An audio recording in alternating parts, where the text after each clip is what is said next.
life travels at its own speed and carries its own meaning. When we will reach the end, none of us knows. So we run on until our seasons come to a finish. And what matters is not only how we reach that line, but why. I knew that she needed to finish. It's within her to finish. But it's purely determination which allows you to finish. 17 years ago, Jim Tracy came to San Francisco University High School, a small private school, to make coaching runners a career. In that time, he's built a dynasty, entering this season 7 state championships, tied for most in California history.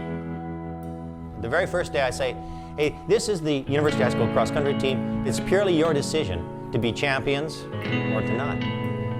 I'm a person who sees no need to fail when success is offered every day. Tracy ran 10 miles a day, nearly every day of his adult life. Until 3 years ago. I was out running one day, and my left foot started to make a slapping noise. And sure enough, that got worse and worse, and finally, the foot refused to lift itself at all, finally. And now I can't run at all. The foot was one of the first signs. Last spring, at 60 years old, Tracy received the diagnosis. He has ALS, Lou Gehrig's disease, a fatal neurodegenerative condition. While his mind remains sharp, his muscles are shutting down. There is no cure. The doctors have said, it can kill you very quickly, or it can take its time and just make your life miserable. This progression, is bound to, either ruin my life, by making me completely unable to do anything, or just make my life hard enough to be a greater challenge. And I accepted the second one. I said, hey, it's not going to ruin it, it's just going to make it harder. And if it's a little harder, I can take it. Before this season began, against Tracy's wishes, school officials told the team about his disease. I was the first one to start crying. My fear was, I didn't know how long he can live with this disease. It just hit me that I couldn't imagine cross country without him, and that was tough. I definitely broke down in tears, and most of my teammates broke down in tears as well. I kind of realized how much he meant to me and to the program, and how hard it was going to be to see him deteriorate over the season. When you lose something, and you lose it a little bit and a little bit and a little bit at a time, at some point you realize that it's not coming back. Because I've run 1,000,000 miles. I've run 1,000,000 hills. I live in San Francisco, this city of hills. But if I go down the slope all the way, I have a feeling I'm not getting back up. And I'll miss that. I'll miss the climb to the top. Tracy has never married. His runners are his children, his teams, his family. This fall, that family was determined to support him the simplest way it could, by winning. We're definitely representing the end of his coaching career. And that's part of the reason that we wanted to do well for Jim at state. The university team came to the final race of the season, the California State Meet in Fresno in November, determined to win a record 8th championship. Just before the 3.1-mile race, the girls gathered around their captain, Holland Reynolds. Holland brought us all together, and we huddled into a very close circle and just all right guys, let's do this for Jim. Let's do it for Jim. To do this for Jim. Do it for Jim. That's the reason we were there. We just knew that we needed to do it for Jim as a team. For the 169 runners, the day was wet and unseasonably cold, and the race would be unlike any Tracy's team had ever run before. Shortly after the start, sophomore Jenny Callan fell at the 100-yard mark and was in last place. She got up, passed more than 150 runners, and finished 16th. Junior Bridget Blum had never led a race before in her cross-country career. That day, for more than half the course, she led the pack. She crossed the line third. Senior Adrian Carrister, a star soccer player, had never run in a state final meet before.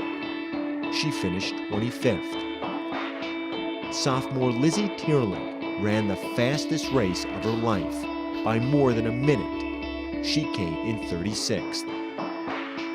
But a cross-country meet is decided by the combined finishes of a school's top 5 runners, and Holland Reynolds, the team's captain and Tracy's fastest runner, was still on the course with the championship on the line. I felt good until about 2.5 mile mark. And at that point, I was in second place. All of a sudden, my breathing got faster and faster, and I slowed down. And I didn't really realize how many people were passing me. Finally, the athletes start coming in, okay? And I see Bridget and I don't see Holland. And instantly, I knew there was something really wrong. In the final half mile of the course, Reynolds became dehydrated and disoriented, barely able to continue running.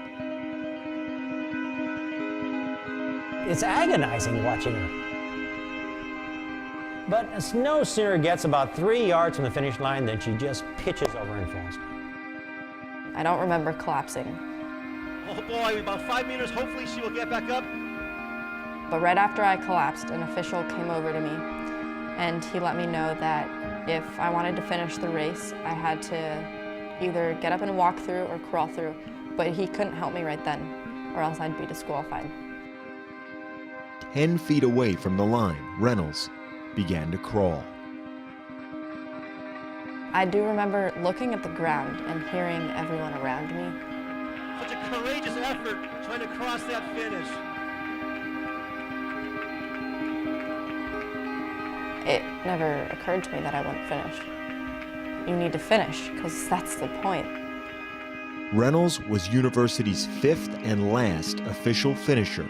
She crossed the line in 37th place. She was immediately taken to an ambulance and treated for dehydration.